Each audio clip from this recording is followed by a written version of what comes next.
live broadcast is here on Zoom. Welcome to everyone who's logged in here. Welcome to anyone who's watching it live on YouTube, and welcome to anyone who's watching it later on YouTube. There are so many ways that people can access. They can access this program and this event that takes place every week. Unity of Tacoma has been a part of the Tacoma, I guess you would call it a religious landscape for decades, going back into the 40s is when their primary building was built. The I'm what you call minister emeritus. The minister Lori is not here today. She's not on with us today.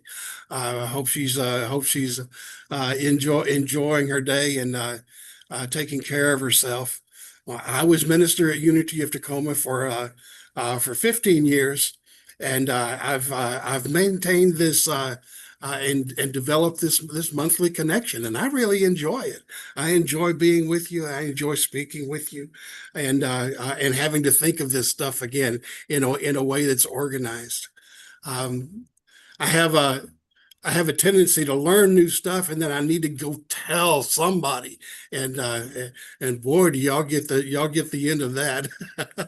um, Let me see where we are. Oh yes, today we welcome Stephan Plummer. Stephan, will you start our service, start our event here? I certainly will, David. And so glad to see everybody virtually. I wish we were in person, but anyway, this song is a song that David requested that we do, and this is This Land Is Your Land. So if everybody would just join in on that.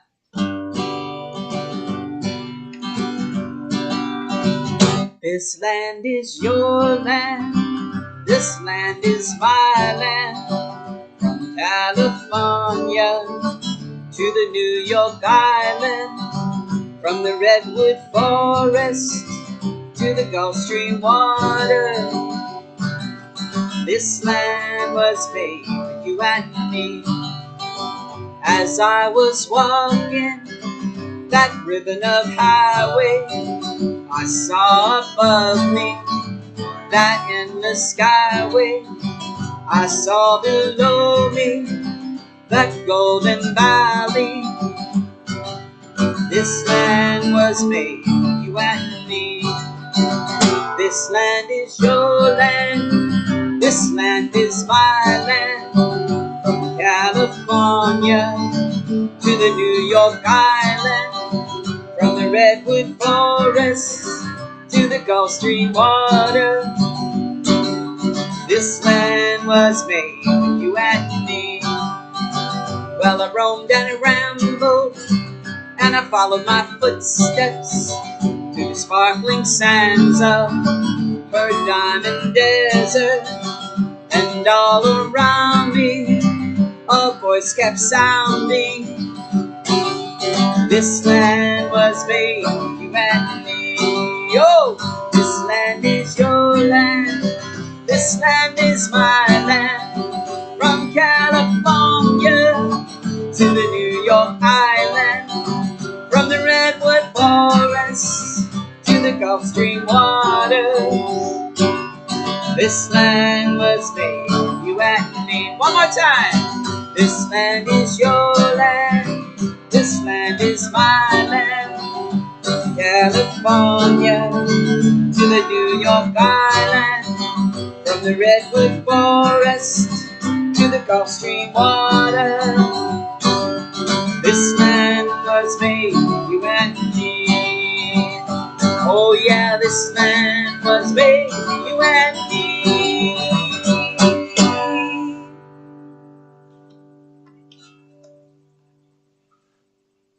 Thank you so much, Stephan. Let's if you know Unity's prayer for protection, I want to invite you to affirm it with me, and we'll just have a moment of meditation and contemplation, and then Victoria will bring some announcements. Together, the light of God surrounds us. The love of God enfolds us. The power of God protects us. The presence of God watches over us. Wherever we are, God is.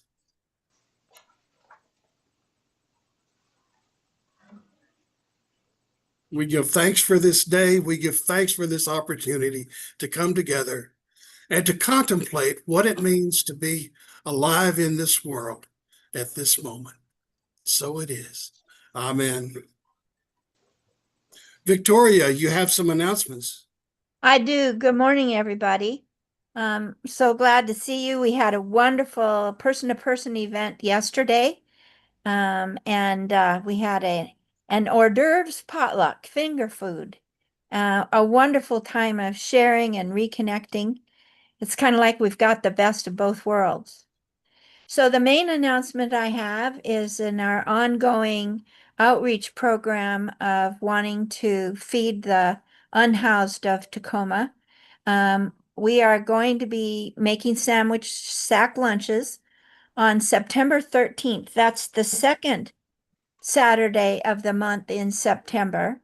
Our usually is doing the first Saturday of the month, but in September, we're doing the second Saturday of the month, which is the 13th.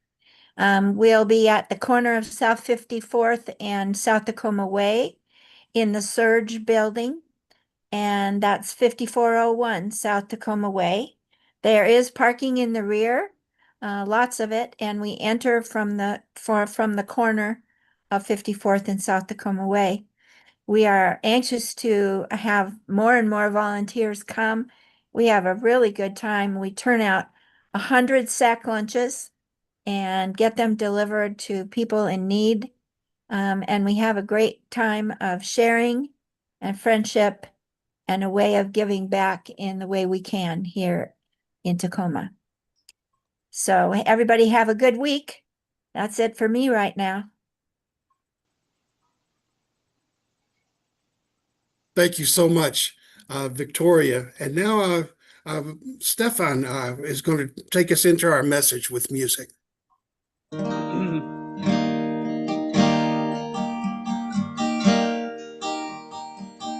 I love you, God. Oh, your goodness never fails me. All my days I've been held in your hands.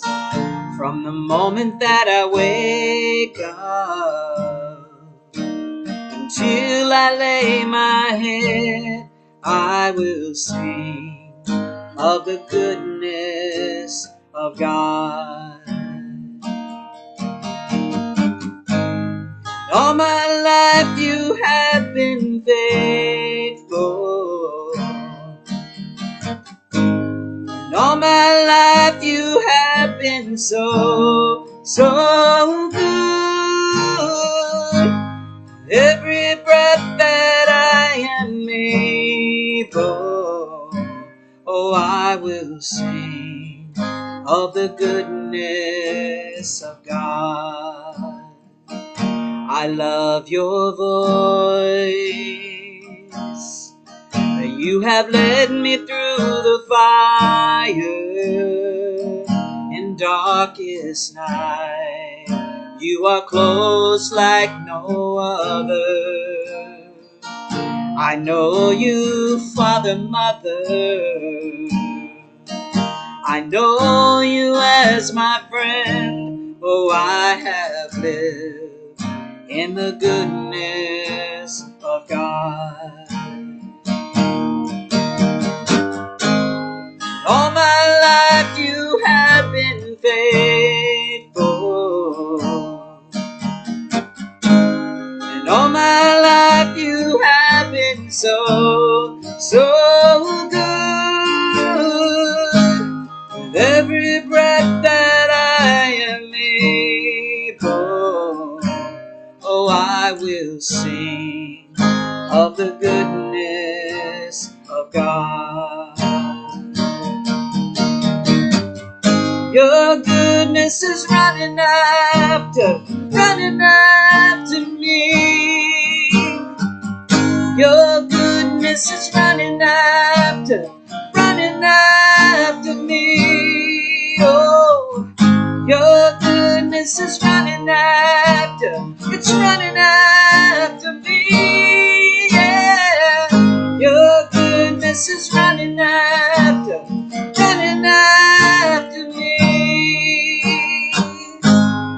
All my life you have been faithful. And all my life you have been so, so good. Every breath that I am able, oh, I will sing of the goodness of God. Oh, I will sing of the goodness of God.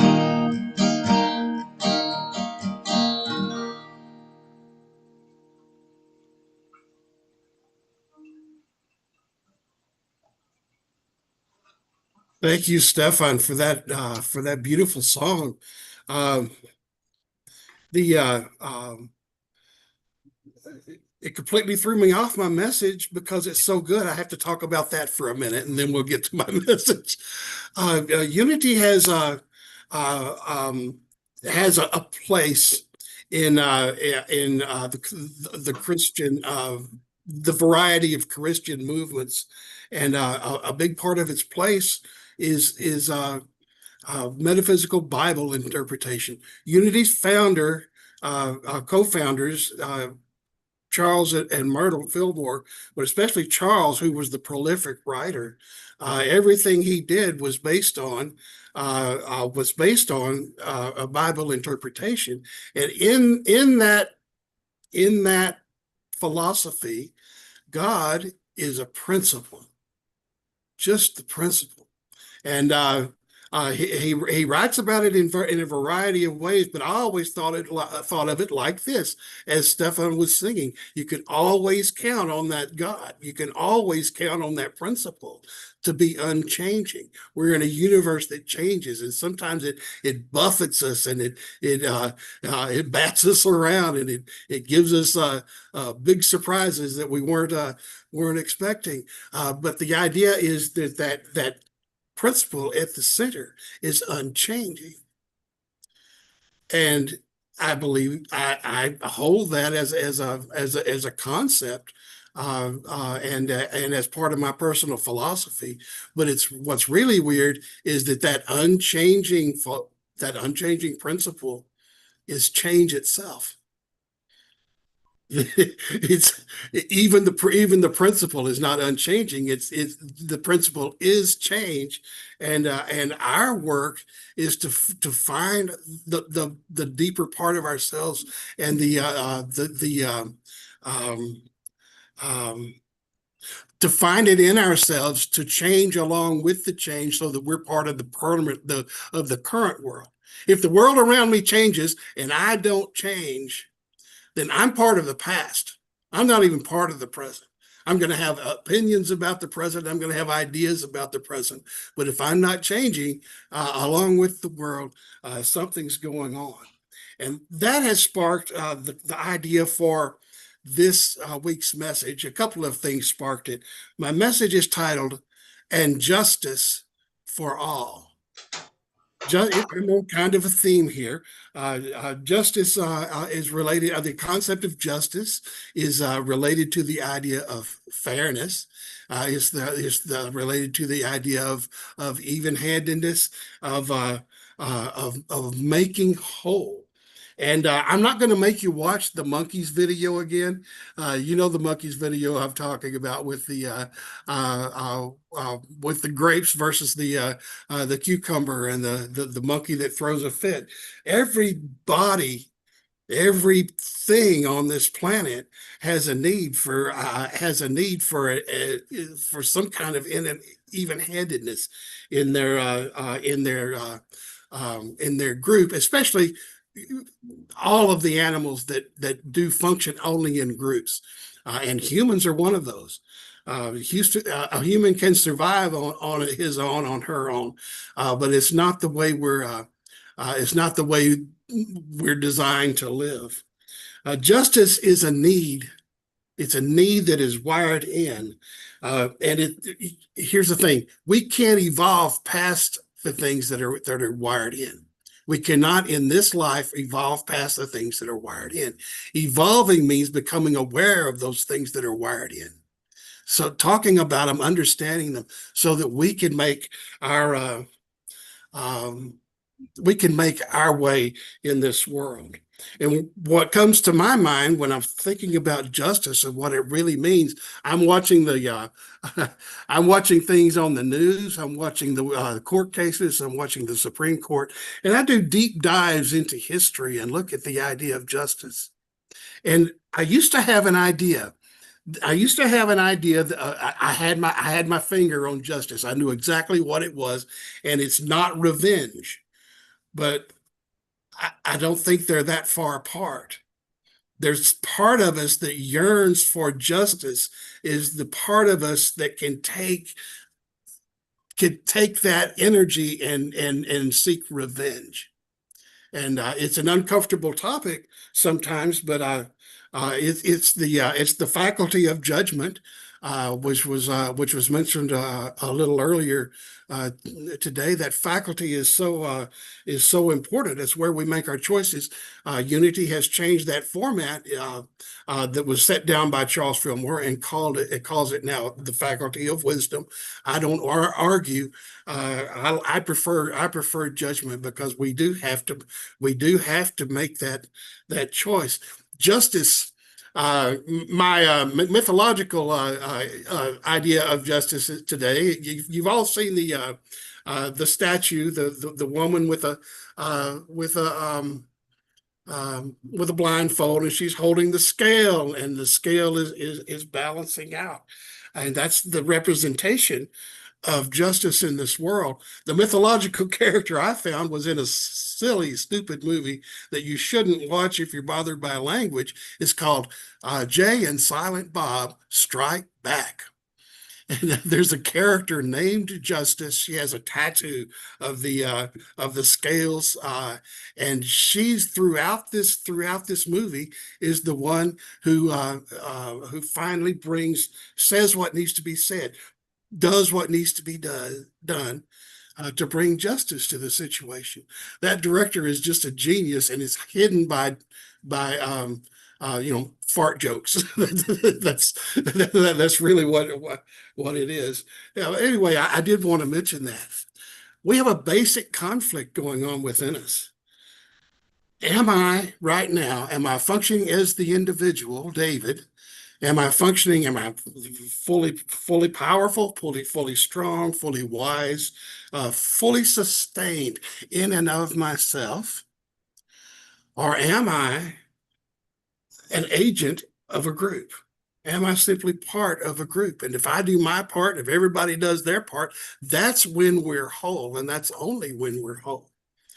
That conflict goes way back, and it's the basic conflict that Jesus was addressing. If you the people who wrote the stories of Jesus, pardon me, the people who wrote those stories were addressing something. You see, religion for the Jewish people had always been a collective. Everybody in the group has to be following the law, or we're separated from our divine. And that's where all the harsh punishment came in. We have to push that person out. We have to fix things, and resolving that basic conflict. Am I functioning as an individual, or am I functioning as part of a group? Is the conflict we struggle with all our lives, and we don't even think about it. Because to us, it's just, well, I'm having to deal with mom. Well, I have to deal with my family. Well, I'm having to take care of this. And it's all functioning as an individual and functioning as a group, and trying to take care of yourself while you're taking care of a group is can be maddening, because in the group You're not the only one. It's not just your thoughts. It's not just my thoughts. It's never just one person's thoughts. We use different, I want to say different parts of the brain, but that's not true. We use different circuits. If I'm talking about a group and I'm speaking about as of a group, and we had those all those leads on our head to find out where we're lighting up, it shows one thing when we're talking about a group, and it'll talk about something else when we're talking about ourselves as individuals. And that internal conflict manifests as the external conflicts we see. That internal conflict, am I an individual or am I an agent of a group, manifests as the external conflicts that we see on this planet. No, you're going to be in this group and you're going to follow our rules. You're going to follow this rule. We're all trying to accomplish something with our society and within our society. This land is your land. I love that song. I may just keep inviting Stefan to make that kind of our theme song for when I play for a while. Because I'm going to be on this thing. Here's what happened. Just a couple of weeks ago, the Supreme Court, if I understand correctly, made a ruling that allows any church to be a political base. Now, I would never try to turn my pulpit into a political base, but it frees us up to talk about what's going on out there and to be real about what's going on out there. That I had a tradition when I was a minister at Unity of Tacoma for several years. I would turn August into Music Month, and I would build the messages around the music, or sometimes we do just music for the whole service, things like that. And during that one time, I explored the concept of protest songs, and it was the 10 most influential and most powerful protest songs in U.S. history. And there were some really strong ones from the Vietnam War era, from other times, from the unionizing heavy unionizing era, and but the top song, the number one song for protest in this land is "This Land Is Your Land," and that's the reason I wanted Stefan to speak about that. Woody Guthrie. If you don't know about Woody Guthrie, if your great grandchildren don't know about Woody Guthrie, send them on a Google search. He's a heavy influence on music today. You can hear his influence on music that's coming out fresh today. When I was growing up, everybody knew who Woody Guthrie was,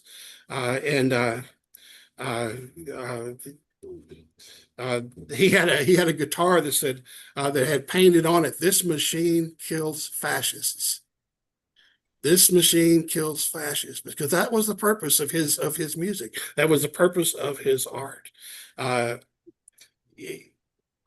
Are we part of a society, or am I just an individual? When Woody was playing, he was an individual. He was expressing Woody Guthrie in every way, but he was making it very clear: I am an agent of change in my society.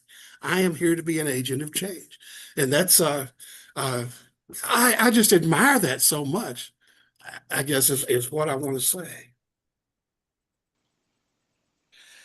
That drive for justice, the drive for revenge that we transmute into the desire for justice, it implies that there's a divinity behind it, and I'm talking about the scale. The woman with the blindfold and with the scale, that implies that goddess, the goddess of justice. It implies that there's a divinity behind it, and we want that. I worked in Silent Unity, and we would get feedback from the people we prayed with. I worked in the telephone prayer room for several years. I worked in there part-time when I was working full-time as a writer. They had a 36-hour work week, so we could pull up the extra 4 and make it 40 if we wanted to go in and pray with people at heavy times. when an earthquake hit, everybody across the campus just came to Silent Unity because we were all going to be taking all the calls. While I was working in Silent Unity, the prayers would come in, and the most difficult ones, the ones that the callers struggled with the most, was divine justice. It was a category. Silent Unity had categories of prayer, so we could make sure that we're on track with the unity, with the Silent Unity philosophy in the way we're praying. Well, someone calls up and says, my uncle's going to go to prison if that judge doesn't find him innocent. That judge is going to send him to prison. And here's what he did, and I want you to pray that judge doesn't send him to prison. Well, Silent Unity is not going to pray that. We're not going to pray that the judge doesn't send him to prison. What we're going to pray for is divine justice and balance in the universe. And they don't want that. That's not what they want. My little girl got hurt, and that person's going to get off scot-free. You pray for them to go to prison. No, we're not going to pray for them to go to prison. And it was an area. If there was an area of tension within Silent Unity, between Silent Unity and its the people who call, the people it serves, it was a big one. Was that topic of divine justice? That impulse for justice is what we use to restore boundaries too. Someone speaks to us too sharply, and we can speak just as sharply back. And that's a balancing, that's a revenge. But when we do that, we're setting boundaries. We're saying, you can't treat me that way. We set boundaries in other ways. Someone treats you badly. Someone breaks trust with you. You do your work. You do your forgiveness work. You're not walking around unhealed, but there's still not trust. Well, if there's no trust, you need a boundary. No, you can't do that to me and still have me in your life. No, you can't do that to me and still have me around. When two children in a sandbox are playing, and one takes the other's toy, the other one's either going to cry about it or going to reach and take it back, or reach and take another toy. We can't predict what other people are going to do, and sometimes we can't predict what we're going to do. But if we understand ourselves in those situations, we understand that impulse for revenge that has us seeking a way to have justice, it'll work in our favor. Jane Goodall worked with the chimps in Africa, and her work became famous. Her writings became famous. I had the opportunity to watch a bunch of her films in an anthropology class way back in the late 90s. And we watched chimps go to war. And she documented a 3-year war between one group of chimps and another group of chimps. The leaders had been all in one group, but they had split off. It had to do with how they select mates and how they operate in reproduction. And they made war just the same way we made war. They just didn't think of bombs yet. They just haven't thought up bullets yet. There was you can bet that in somebody's mind, I say somebody because we're so close to chimps that we need to talk about it that way. In somebody's mind, there was a betrayal. They betrayed me. He betrayed me, and those groups splitting up. As far as we can tell, that's what humans have always done. We belong in groups of about 50, and then if we get to 60, we'll split off and become 230s, and then grow to 50. make it to 60 and grow up. You can watch when they do their archaeology work, they can see humanity spreading now. It just You fascinates me. have oatmeal all running down the side of your bowl towards your front. All the vote. Justice is our system of restoring trust. We must have trust if we're going to function in a group, if we're going to be part of a society, if we're going to be part of a family, if we're going to be part of a workplace, if we're going to be functional, then we must have trust between us. That's the answer to that conflict. That conflict between am I an individual or am I part of a group? Trust will help us make that bound. We need to restore trust, and that's what justice does for us. When we truly seek justice, revenge doesn't do that, but it makes a very primal part of us feel better. It makes a very primal part of us feel better. Restoring trust, as I mentioned, it's not the same as healing. It's not the same as any number of things. Restoring trust is its own standalone thing. When someone hurts you, when there's a broken agreement, when there's pain, we need to be able to heal that, but we need to heal it in relation to ourselves, and then we heal it in relation to others. Education plays a big role in understanding justice and understanding revenge.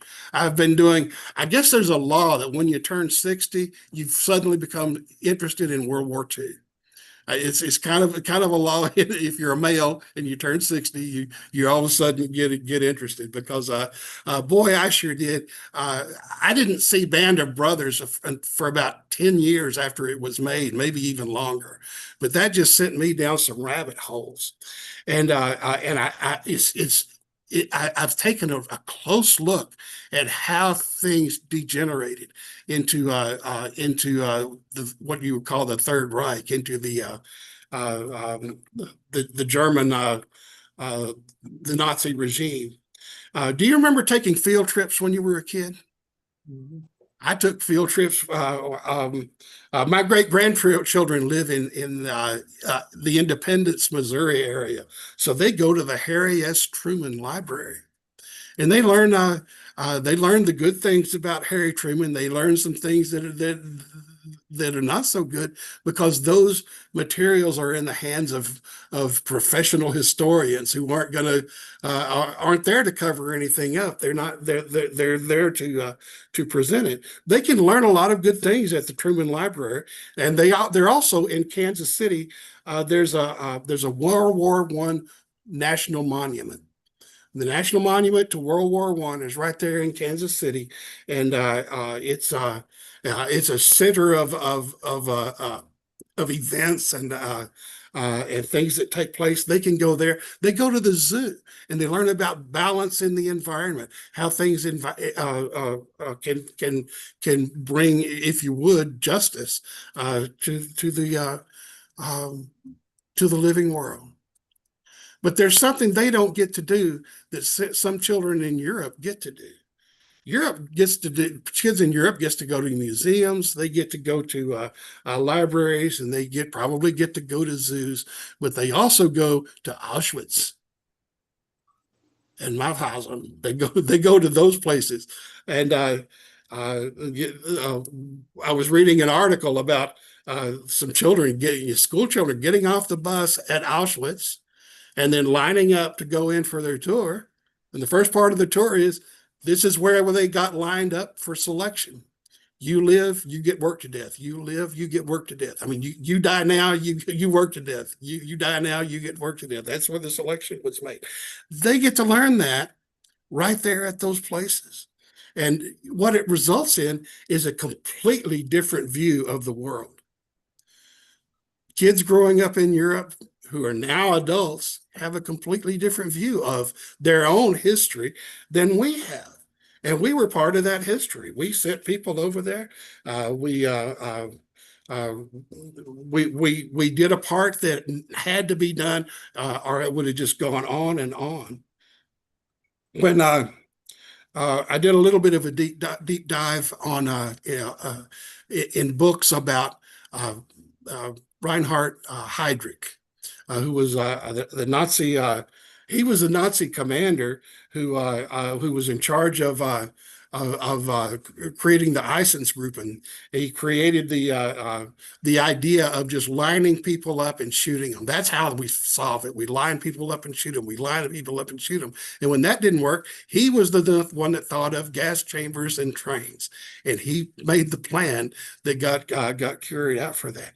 You know that Jews were made to wear yellow stars. What you may not know, it was Reinhard Heydrich that thought of that. He was Hitler gets this label of the most evil person, and he was kind of stupid. Hitler was. He had people like Heydrich that were just so brutal. And when this was taking place, and Czechoslovakia was invaded. He was there when Czechoslovakia was invaded, and Czechoslovakia didn't put up a fight because of the way the president was trapped politically, and the way Britain sold him out. So these Czechs that were living in England and trying to figure out what to do, they had been part of the old Czech army. How do we make this right? How do we restore our dignity? And the only answer they could come up with was kill Heydrich. Now that's an act of revenge to me. I have a principle. I talked about principle. I have a principle that says that's revenge, and yet the more I read about it, the more I look at it. I listen to the book over and over, audiobook, and there wasn't another way. So sometimes revenge is justice. Oh my gosh, I had to change my mind about what justice is.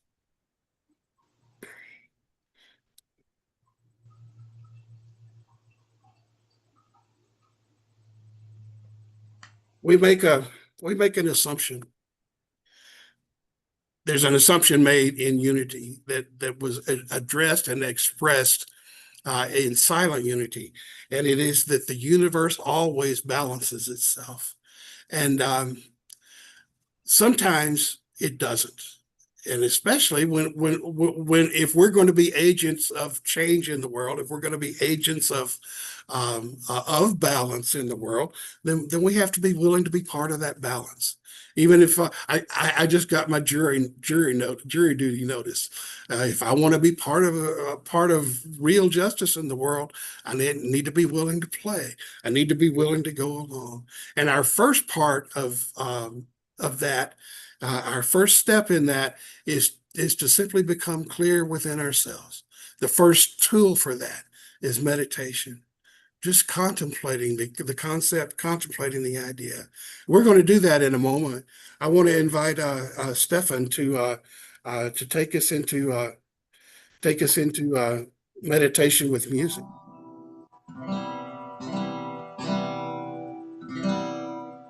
Day by day, day by day. Oh, dear Lord, three things I pray: to see Thee more clearly, love Thee more dearly, follow Thee more nearly, day by day. Day by day, day by day. Oh, dear Lord, three things I pray: see Thee more clearly,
live on daily, day by day, day by day by day by day by day.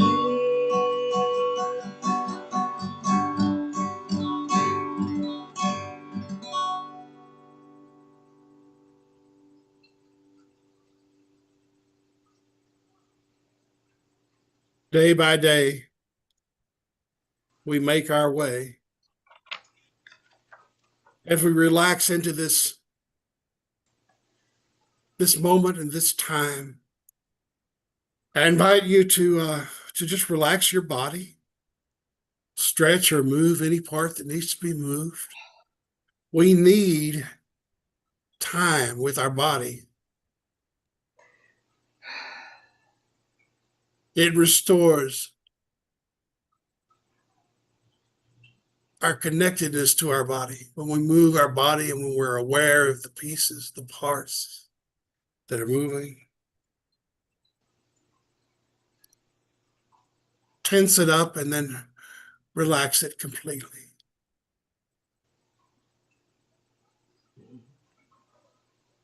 As our breathing becomes steady and we turn within, I invite you to contemplate the idea of what justice truly means.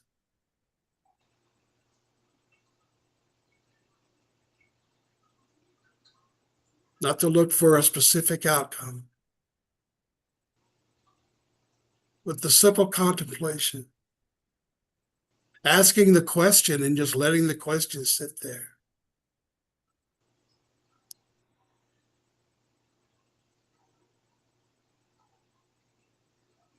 Not trying to answer it, trying to understand the question. What is justice in this world?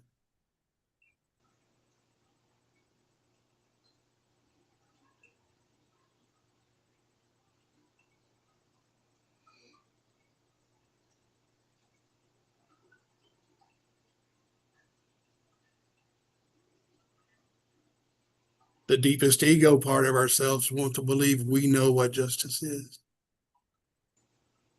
We see what justice is.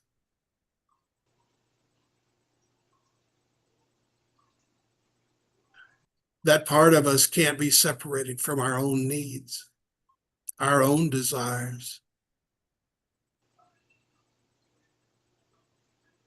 What is justice?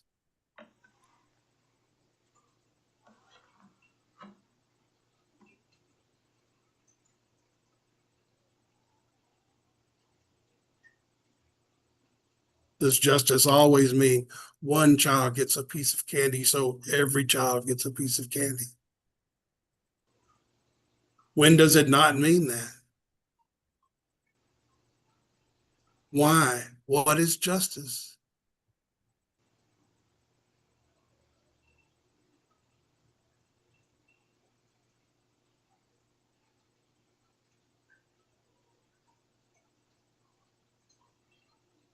We rest in this question for a moment.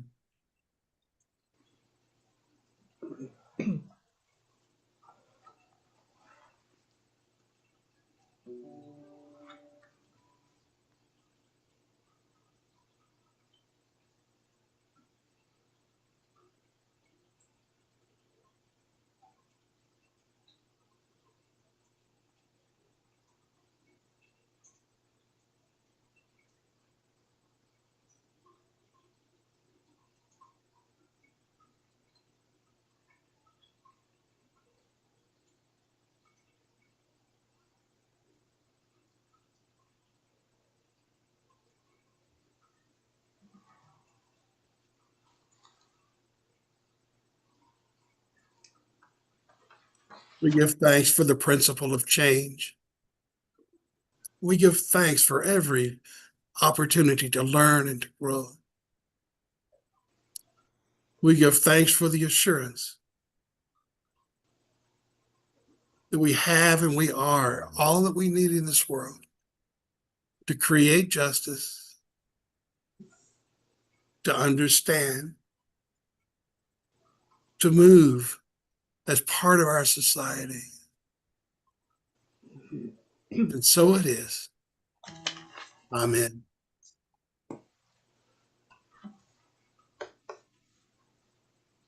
Stefan, you have music for us.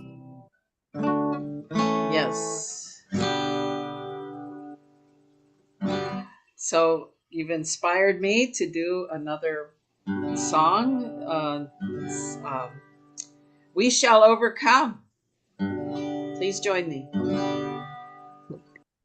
We shall overcome. We shall overcome. We shall overcome someday.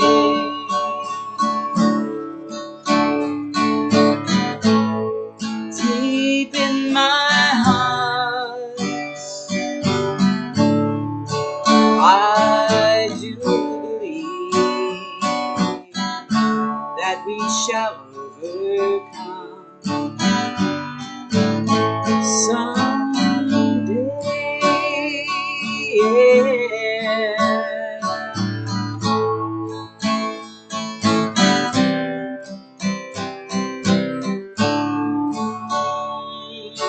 We'll walk hand in hand. We'll walk hand in hand. We'll walk hand in hand someday. Oh, deep in my heart, I do believe that we'll walk hand in hand someday. We are not afraid. We are not afraid. We are not afraid. We are not afraid today. Oh, deep in my heart, I do believe that we are not afraid today. We'll walk hand in hand in hand. We'll walk hand in hand. We'll walk hand in hand someday. Oh, deep in my heart, I do believe that we'll walk hand in hand someday. That we shall overcome someday. That we will live in peace someday. How about today?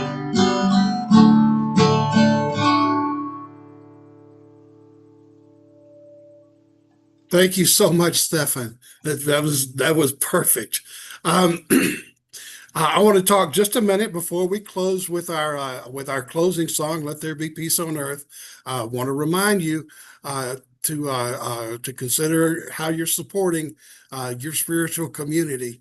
Um, I have so much admiration for what you have created and how you have moved your community online.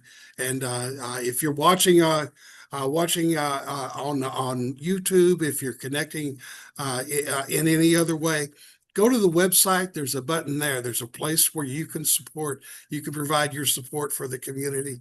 If there's probably one on the Facebook page. All the regular ways that you can do that. take a look at taking care of your spiritual community. Stefan, will you close us out with "Let There Be Peace on Earth"? Absolutely. You know it at home. Sing right along. Yes. Let there be peace on earth, and let it begin with me. Let there be peace on earth, a peace that was